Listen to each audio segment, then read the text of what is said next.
நாம் இன்னைக்கு பார்க்க இருக்கிறது வந்து சித்த வித்தியார்த்திகளுடைய நடவடிக்கை கிரமயங்களில் சட்டம் வந்து 8வது பாயிண்ட்டு. அது என்னென்னா, ஆடவர் பெண்டிர் இவங்க 2 பேருடைய மனமும் பட்டிருக்கும் தருவாயில் யாதொரு வித்தியாசங்களையும் கருதாமல் அத்திருமணத்தை நடத்த வேண்டும்.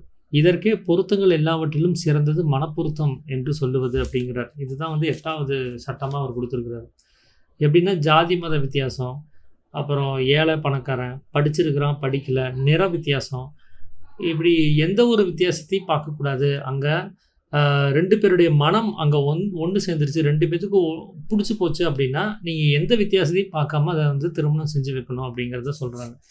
இதில் இப்போ இருக்கிற காலகட்டங்களில் வந்து பார்த்திங்கன்னா, நிறைய பேர்த்துக்கு இந்த ஜாதிகளை பார்க்குறது, அப்புறம் இந்த அந்தஸ்துகளை பார்க்குறது அப்படின்னு சொல்லிட்டு இந்த எத்தனையோ பேர் திருமணம் ஆகாமல்லாம் தள்ளி போட்டுகிட்டே இருக்கிறாங்க. பிடிச்சி போயிருந்தாலும் இந்த மாதிரி சில தடைகள் கொண்டு வந்து வச்சிடுறாங்க. இது பிடிச்சிருக்கு, ஆனால் இது இருக்குதே அப்படின்னு சொல்லி எல்லாம் வந்து பண்ணுறாங்க. அந்த மாதிரி எதையும் பார்க்கக்கூடாது. பார்க்க வேண்டியது ஒரே பொருத்தம், அந்த மனப்பொருத்தம் தான். இந்த ஜாதகத்துலலாம் 10 பொருத்தம், 10க்கு எத்தனை அப்படி மார்க் வாங்கியிருக்குலாம் சொல்லுவாங்க. 10க்கு 7 பொருந்தி இருக்குது, 10க்கு 8 பொருந்தி இருக்குன்னு. அது எதுவுமே பார்க்க வேண்டாம். மனப்பொருத்தம் இருக்கா, 2 பேத்துக்கும் மனம் பொருந்தி போச்சா, 2 பேத்துக்கும் மனம் பிடிச்சி போச்சா, திருமணம் பண்ணி வச்சுருங்க. எந்த வித்தியாசத்தையும் எந்த ஒரு விஷயத்தையும் பார்க்கக்கூடாது அப்படிங்கிறத அவர் ஒரு சட்டமாகவே வந்து கொடுத்துருக்குறாரு. ஸோ அதுதான் வந்து இன்றைக்கி சட்ட புஸ்தகத்தில் இருக்கிற ஒரு விஷயத்தை நான் பகிர்ந்துக்கணும் அப்படின்னு சொல்லி நினச்சது.